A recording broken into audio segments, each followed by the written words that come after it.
আমন্ত্রণ diamond cement প্রসঙ্গ চট্টগ্রামে। দর্শক জানেন, চ্যানেল 24 এর সাপ্তাহিক আয়োজনে আমরা সমসাময়িক বিভিন্ন বিষয় নিয়ে আমরা বিশ্লেষণ করার চেষ্টা করি। আপনারা নিশ্চয়ই জানেন, গত কয়েক সপ্তাহ ধরে তাপপ্রবাহের কারণে পুরো দেশ আসলে উত্তপ্ত, এবং তার বাইরে নয় বন্দরনগরী চট্টগ্রাম। চট্টগ্রামের একটি বিশেষত্ব হচ্ছে দেশের অন্যান্য অঞ্চলে যে পরিমাণ আসলে তাপমাত্রা, তার একটি ব্যতিক্রম হচ্ছে চট্টগ্রামে।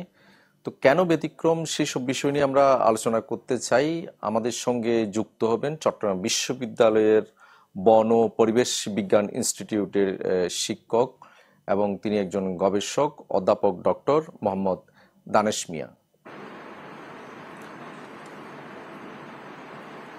দর্শক, আমরা ইতিমধ্যে বিভিন্ন গবেষণায় আমরা জানতে পেরেছি যে চট্টগ্রামে আসলে বিভিন্ন অঞ্চল ভিত্তিক যদি ধরি এবং চমের বিভিন্ন এলাকায় তাপমাত্রা বাড়ছে, সেসব বিষয়ে আলোচনা করব। আমরা একটু অতিথির কাছে যেতে চাই, যে অধ্যাপক ডক্টর দানেশ মিয়া, আমরা আপনার কাছে একটু যেতে চাই। সেটা হচ্ছে যে আপনারা একটা গবেষণা করেছিলেন চট্টগ্রাম শহর নিয়ে, এবং সেই গবেষণা আপনারা দেখতে চেয়েছেন যে চট্টগ্রামে কত পরিমাণ সবুজ আছে বা কি নেই। একটু ফলাফলটা একটু জানতে চাই, বা কি দেখেছিলেন আপনারা, তুলনামূলক চিত্রটা যদি একটু বলেন আমাদের।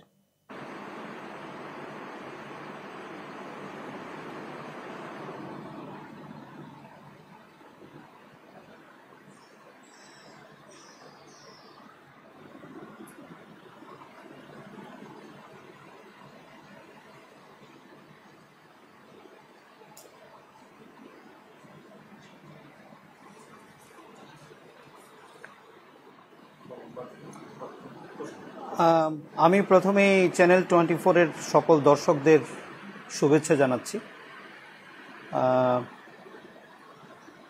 আমি কোনো প্রশ্ন শুনতে পাচ্ছি না, প্রশ্নটা কি আবার করবেন কাইন্ডলি? নিশ্চয়ই। আমরা একটু জানতে চাচ্ছিলাম, সেটা হচ্ছে যে আপনারা একটা গবেষণা করেছিলেন চট্টগ্রাম শহর নিয়ে, যেখানে আসলে আপনারা দেখতে চেয়েছিলেন চট্টগ্রামে কি পরিমাণ সবুজ রয়েছে। তো সেই ক্ষেত্রে আপনাদের আসলে গবেষণায় কি ফলাফল পেয়েছিলেন, সেটা একটু জানতে চাই আপনার কাছ থেকে।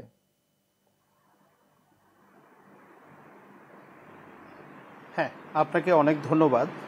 আসলে আমরা চট্টগ্রাম যে সিটি এরিয়া আছে, সেই সিটি এরিয়ার জন্য গত 20 বছরে ওখানে যে আরবান গ্রিন স্পেস আছে, এটার কি পরিবর্তন হয়েছে এবং ওখানকার যে টেম্পারেচার আছে, সে টেম্পারেচারের কি পরিবর্তন হয়েছে সেটা দেখার জন্য আমরা ল্যান্ডসেটের ইমেজারি ব্যবহার করে, জিআইএস টুল ব্যবহার করে আমরা একটা গবেষণা করেছিলাম।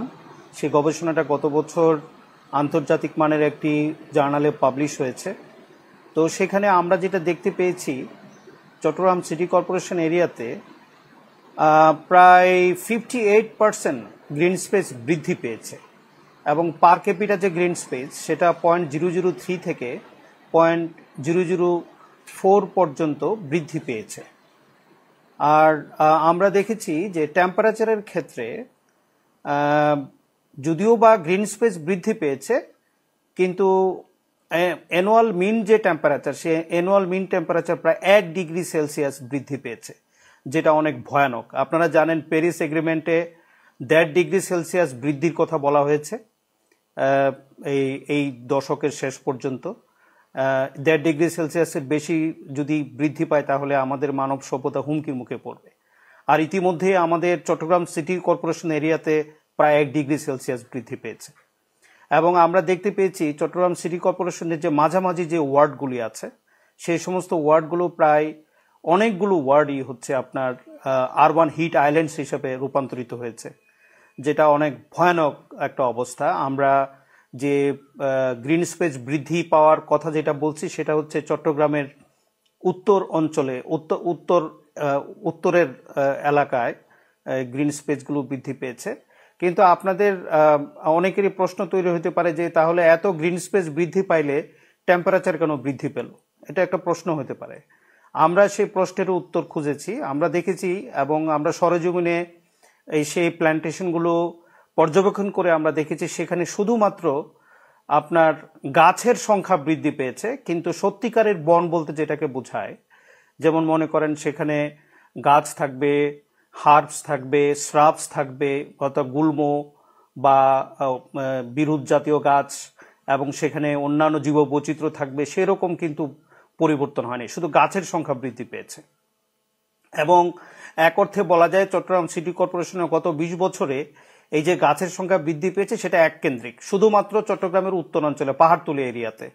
আর 20 বছর আগে যেখানে আপনার সাউদার্ন সিটি কর্পোরেশনের সাউদার্ন এরিয়াতে যেখানে আপনার অনেক গাছপালা ছিল, সে গাছপালা একদম শূন্য হয়ে গেছে।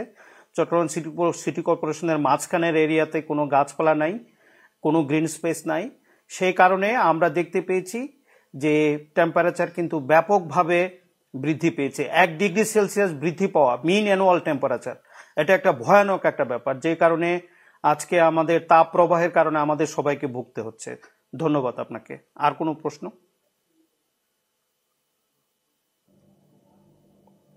নিশ্চয়। আমরা এই যে আপনি বলছিলেন যে হিট আইল্যান্ড তৈরি হচ্ছে চট্টগ্রাম শহরে, এইটার আরেকটু যদি বিস্তারিত বলেন, আসলে হিট আইল্যান্ডটা কি বা কেন সেটা হচ্ছে?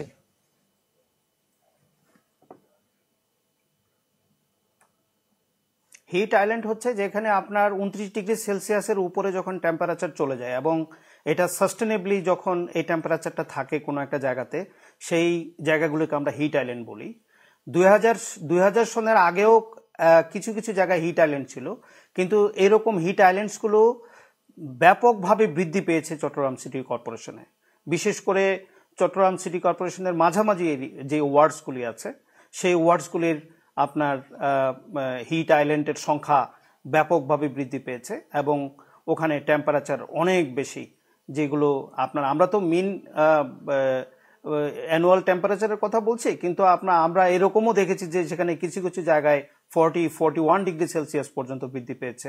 আমরা জিআইএস টুলস ইউজ করে আমরা এই তথ্যগুলো পেয়েছি, কিন্তু মিন অ্যানুয়াল টেম্পারেচার বৃদ্ধি পেয়েছে 1 ডিগ্রি সেলসিয়াস। সুতরাং এই হিট আইল্যান্ডসের আমরা যখন গবেষণা করি আমরা দেখি যে হিট আইল্যান্ডসের সংখ্যা কি বৃদ্ধি পেয়েছে নাকি কমেছে। তো আমরা দেখেছি এটার সংখ্যা ভয়ানকভাবে বৃদ্ধি পেয়েছে এবং পাচ্ছে, এবং ভবিষ্যতেও হিট আইল্যান্ডস বৃদ্ধি পাওয়ার সম্ভাবনা আছে। এবং এখন একটা কথা আপনারা বলতে পারেন যে তাহলে এই গ্রিন স্পেস বাড়লো কিন্তু হিট আইল্যান্ডস কেন বৃদ্ধি পেল? এটা তো কমার কথা ছিল। তো সেই ক্ষেত্রে আমি বলবো যে শুধুমাত্র বনের পরিমাণ বৃদ্ধি পেলে এইটা নিয়ে একটু বিস্তারিত আপনার আরো আলোচনা আমরা শুনবো, বিশ্লেষণ শুনবো। আমাদের ছোট্ট একটা বিরতি নিতে হবে, তারপরে আমরা আপনার কাছে আবার ফিরবো। ডক্টর দানেশ মিয়া। দর্শক, আমরা ছোট্ট একটা বিরতিতে যাব, ফিরবো একটু পর, সঙ্গেই থাকুন। আবার স্বাগত ডায়মন্ড সিমেন্ট প্রসঙ্গ চট্টগ্রামে। আমরা কথা বলছিলাম চট্টগ্রামে কেন আসলে তাপমাত্রা বাড়ছে, সে বিষয়ে আমরা আলোচনা করছিলাম। আমাদের সঙ্গে যুক্ত রয়েছেন চট্টগ্রাম বিশ্ববিদ্যালয়ের শিক্ষক ও গবেষক অধ্যাপক ডক্টর মোহাম্মদ দানেশ মিয়া। অধ্যাপক ডক্টর মোহাম্মদ দানেশ মিয়া, আপনি আমাকে নিশ্চয়ই শুনতে পাচ্ছেন। আপনি বিরতির আগে বলছিলেন যে চট্টগ্রামে কিছু কিছু জায়গায় আসলে সবুজ বাড়ছে, কিন্তু তারপরও অনেকগুলো এলাকায় আসলে আইল্যান্ড তৈরি হচ্ছে। কেন সেটা তৈরি হচ্ছে, একটু বিস্তারিত বিশ্লেষণটা একটু শুনতে চাই।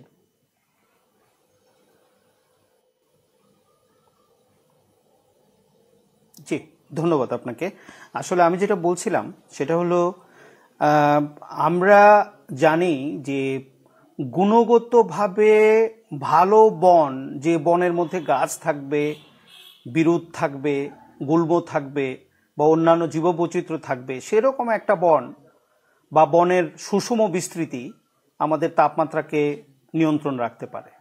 কিন্তু সেরকমটা হয়নি। চট্টগ্রামে যেটা হয়েছে, আপনার শুধুমাত্র পাহাড়তলি এরিয়াতে, চট্টগ্রামের উত্তর দিক যেটা আছে সিটি কর্পোরেশনের, সেই এলাকায় শুধুমাত্র গাছের সংখ্যা বৃদ্ধি পেয়েছে, কিন্তু গুণগত বনের বিস্তৃতি হয়নি।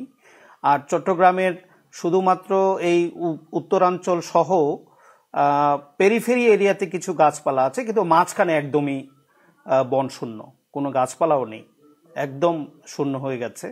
যে কারণে কিন্তু হিট আইল্যান্ডের সংখ্যা বাড়ছে। এটা হচ্ছে 1 নম্বর কারণ। 2 নম্বর কারণ হচ্ছে আমরা জানি যে এখন এই যে গ্লোবাল ক্লাইমেট চেঞ্জ বা বৈশ্বিক জলবায়ু পরিবর্তন আমরা যেটা বলছি, যেটার জন্য আসলে আমরা কোনোভাবেই এতটা দায়ী না, কিন্তু সেটার প্রভাব আমাদের এখানে পড়ছে। এই বর্তমানে যে তাপ প্রবাহ হচ্ছে, ভয়ানক তাপ প্রবাহ, এই তাপ প্রবাহের পিছনে এই গ্লোবাল ক্লাইমেট চেঞ্জ একটা কারণ। আরেকটা কারণ আছে, সেটা হলো আমরা জানি যে ক্লাইমেটিক প্যাটার্ন বলতে একটা কথা আছে। সেই ক্লাইমেটিক প্যাটার্নের মধ্যে আপনার এলনিনো একটা প্যাটার্ন আছে। এই এলনিনো প্যাটার্নটা হচ্ছে 2 থেকে 7 বছরের মধ্যে এটা থাকে এবং এর পরে পরিবর্তিত হয় লানিনাতে। এই এলনিনো যখন থাকে, এলনিনোর প্রভাবে আপনার উষ্ণ আবহাওয়া বিরাজ করে। সেই উষ্ণ আবহাওয়ার কারণে এখন আমাদের বাংলাদেশে যে তাপপ্রবাহের কারণ, এটা একটা এই কারণে এই তাপপ্রবাহ বাড়ছে এবং এটা বলতে গেলে আগামী আরো 2 থেকে 7 বছর পর্যন্ত এই প্রভাবটা থাকবে এবং এই তাপপ্রবাহ থাকবে। এখানে আপনি যতই গাছ লাগান না কেন, এই গাছের কোনো প্রভাব এখানে পড়বে না। এই এলনিনোর প্রভাবটা খুব ভয়ানক। সেটা যেখানে এই প্রভাবটা পড়ে সেখানেই আপনার অতিরিক্ত তাপপ্রবাহ তৈরি হয়। এই 3টি কারণ হচ্ছে মুখ্যত কোনো জায়গায় টেম্পারেচার বৃদ্ধি পাওয়ার একটা কারণ। আর এলনিনো ছাড়াও আমি যেটা আপনাকে বলেছি যে চট্টগ্রাম সিটি কর্পোরেশনে গত 20 বছরে 1 ডিগ্রি সেলসিয়াসের মতো টেম্পারেচার বৃদ্ধি পেয়েছে। ধন্যবাদ।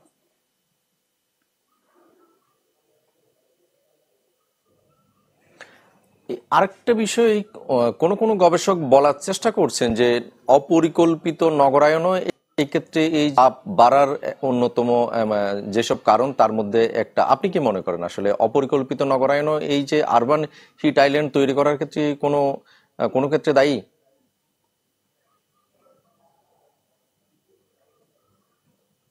হ্যাঁ, আপনি ঠিকই বলেছেন। অপরিকল্পিত নগরায়ন অবশ্যই এটার পিছনে একটা কারণ, মানে দায়ী হিসাবে আমরা জানি। কারণ হলো আপনি পরিকল্পিত নগরায়নটা কি, যেখানে আপনার বিল্ডিং থাকবে, বিল্ডিং এর পাশে গাছপালাও থাকবে, ওয়াটার স্পেস থাকবে, সেখানে সুষম বনের বিস্তৃতি থাকবে, সেরকম ভাবে আপনি নগরায়ন করতে হবে। কিন্তু সেরকম নগরায়ন চট্টগ্রামে হয়নি। বিচ্ছিন্নভাবে শুধুমাত্র আপনার ঘরবাড়ি হয়েছে, কিন্তু সেখানে গ্রিন স্পেস রাখার কোনো প্ল্যান পরিকল্পনা আমরা দেখি নাই। যে কারণে এই চট্টগ্রাম সিটি কর্পোরেশনের মাঝখানের যে ওয়ার্ডসগুলো আছে সেই ওয়ার্ডসগুলোতে ব্যাপকভাবে আপনার হিট আইল্যান্ডসের সংখ্যা বাড়ছে। এটা অবশ্যই একটা কারণ, এই অপরিকল্পিত নগরায়ন।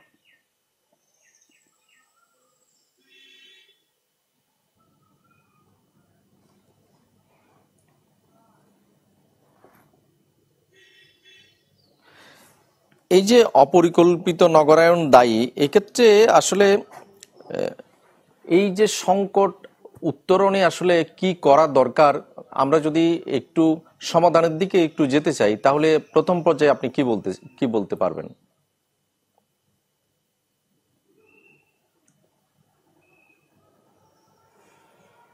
এখন সমাধান বলতে গেলে আসলে খুব দুরূহ ব্যাপার এটা। কারণ যেখানে যেখানে বিল্ডিং হয়েছে সেই বিল্ডিং ভাঙা তো এখন সম্ভব না। আর আগে যেখানে ওয়াটার স্পেস ছিল, বিভিন্ন জায়গায় পানির রিজার্ভয়ার ছিল, সেই রিজার্ভয়ারগুলো এখন নাই। রিজার্ভয়ারগুলো বন্ধ করে সেখানে ভরাট করে সেখানে বিল্ডিং তৈরি করা হয়েছে। বিভিন্ন অফিস, আদালত কিংবা ফ্যাক্টরি এই সমস্তগুলো তৈরি হচ্ছে। তাই এমনকি নদীর পাড়ে পর্যন্ত বালি দিয়ে ভরাট করে সেখানে বিল্ডিং হচ্ছে, কিন্তু কোনো গাছপালা লাগানো হচ্ছে না।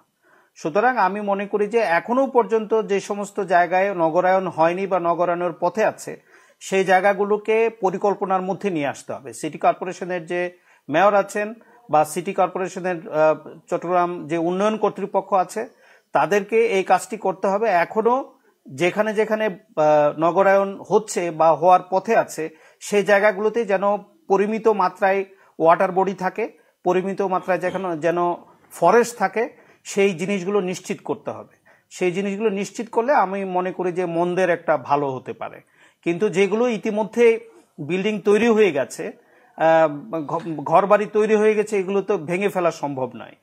আর একটি কথা আমি যেটা বলবো যে আমি মন্দের ভালো কেন বলছি, কারণ এখানে শুধুমাত্র ডক্টর দানিশ মিয়া, আমরা আপনার সঙ্গে আরো একটু বিস্তারিত করে আপনার এই মন্তব্যটা আরো একটু বড় করে আমরা শুনতে চাই, তবে আমরা ছোট্ট আরো একটা বিরতিতে যাব।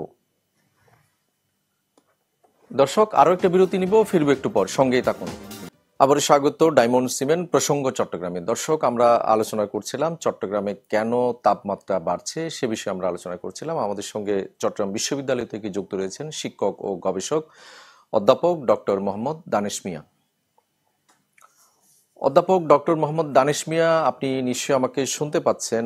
বিরতির আগে আমরা কিছু সংকট উত্তরণের উপায় নিয়ে আপনি কিছু বলছিলেন, কিন্তু আমি যদি একটু পিছনে ফিরে যেতে চাই, এই যে আপনারা প্রায় 2000 সাল বা 2020 সাল, এই যে প্রায় 20 বছরের একটা তুলনামূলক যে চিত্রটা তুলে আনার চেষ্টা করেছেন আপনাদের গবেষণায়, সেখানে যে তাপমাত্রা বাড়ছে বা আরবান হিট আইল্যান্ড তৈরি হচ্ছে কিংবা সবুজের সংখ্যা একদিকে কমছে একদিকে বাড়ছে, এগুলোর বাইরে আসলে আপনাদের গবেষণায় আর কি কি পেয়েছিলেন?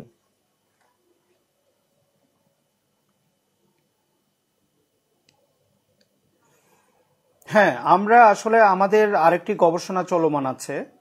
আমরা চট্টগ্রাম সিটি কর্পোরেশন এরিয়ার মধ্যে গত 30 বছরের মধ্যে কী ধরনের ওয়াটার বডি ছিল এবং ওয়াটার বডি কতটুকু বিলীন হয়ে গেছে, এই সমস্ত জিনিসের ব্যাপকত্ব নিয়ে আমরা কাজ করছি। আমরা অলরেডি গবেষণাটা হয়ে গেছে, আমরা এটা এখনো পর্যন্ত পাবলিশ হয়নি। পাবলিশ হইলে আমরা এটা আপনাদের সাথে শেয়ার করতে পারবো। এটা চট্টগ্রাম সিটি কর্পোরেশনের মধ্যে কাজ করছি আমরা।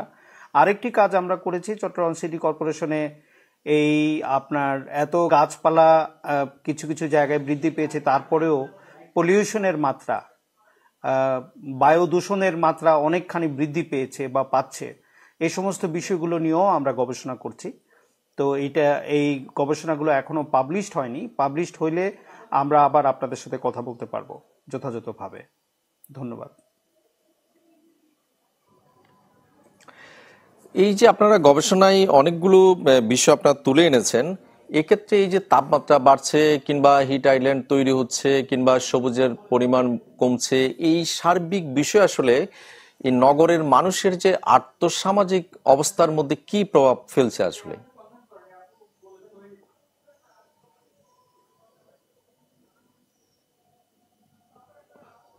আসলে আর্থসামাজিক অবস্থার মধ্যে তো কিছুটা প্রভাব সেখানে পড়ছেই। কারণ হলো, যেখানে আপনার টেম্পারেচার বেড়ে যাচ্ছে, টেম্পারেচার বেড়ে যাওয়ার ফলে স্বাস্থ্যহানি হচ্ছে সেখানে।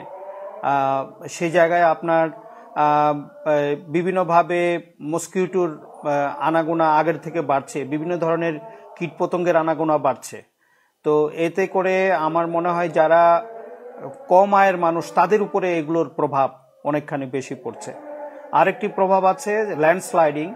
আমাদের চট্টগ্রাম সিটি কর্পোরেশনের ভিতরে যেখানে যেখানে পাহাড় আছে, সে পাহাড়গুলোতে গাছের সংখ্যা কমে যাওয়ার কারণে বা বনের পরিমাণ কমে যাওয়ার কারণে সেখানে ল্যান্ডস্লাইডিং হওয়ার সম্ভাবনা বাড়ছে। এবং প্রতি বছরই যখন অতিবৃষ্টি হয়, চট্টগ্রাম সিটি কর্পোরেশনে একটা আপনার এই ভূমিধসের একটা সম্ভাবনা থাকে, এবং প্রতি বছরই কিছু না কিছু ভূমিধস হচ্ছেই চট্টগ্রামের আরবান এরিয়াতে।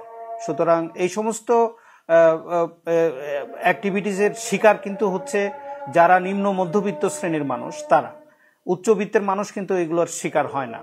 সুতরাং এই যে আপনি যদি এক অর্থে বলতে পারেন যে গাছপালা বা বন না থাকার যে প্রভাব, কিংবা বৈশ্বিক জলবায়ু পরিবর্তনের যে প্রভাব, এই প্রভাবের বেশিরভাগটাই কিন্তু আর্থসামাজিক অবস্থা যাদের খারাপ তাদের উপরে যায় পড়ছে। সুতরাং এটা বলাই যায় যে এই আমাদের চট্টগ্রাম সিটি কর্পোরেশনের মধ্যে এই যে প্রাকৃতিক যে পরিবর্তন হয়েছে, সেই পরিবর্তনের শিকার হচ্ছে আর্থসামাজিক অবস্থা খারাপের লোকজন। ধন্যবাদ।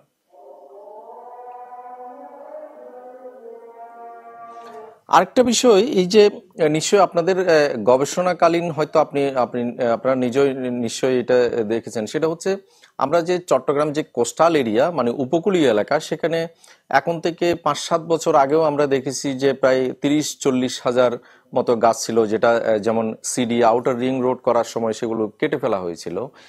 এবং সেখানে নতুন করে যে বনায়নের কথা বলা হয়েছিল যে প্রায় 3 লাখ মতো গাছ লাগানোর কথা ছিল, কিন্তু আমরা পরে সেটা দেখিনি। এই যে তাপমাত্রা বৃদ্ধির ক্ষেত্রে এই যে বনায়ন, সেখানে যে উপকূলীয় বনায়ন, বনগুলো হারিয়ে যাওয়া, এটাও কি অন্যতম একটি কারণ বলে আপনি মনে করেন?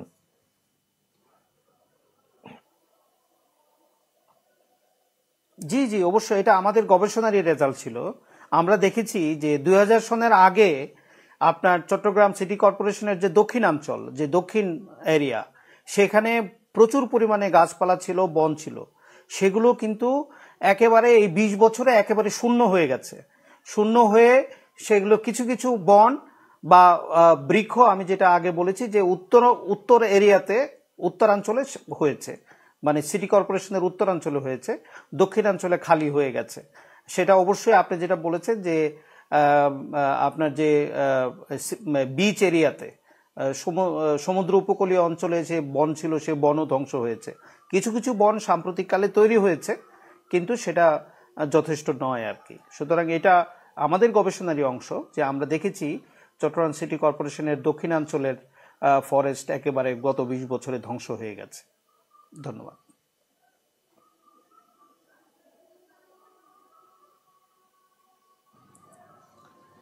এই যে আপনি বলছিলেন যে যে বন হারিয়ে যাচ্ছে, আমি যদি সবশেষ আপনার কাছে জানতে চাই, সেটা হচ্ছে আপনি শিক্ষক গবেষক হিসেবেও আপনি নিশ্চয়ই দেখেছেন বিশ্বের বিভিন্ন শহরে এই ধরনের সংকট দেখা দেয়, বিশেষ করে তাপমাত্রা বাড়ার। সেই শহরগুলো আসলে এই সংকট আসলে কিভাবে সামাল দেয়, বা আমাদের এই জায়গায় কি করা দরকার?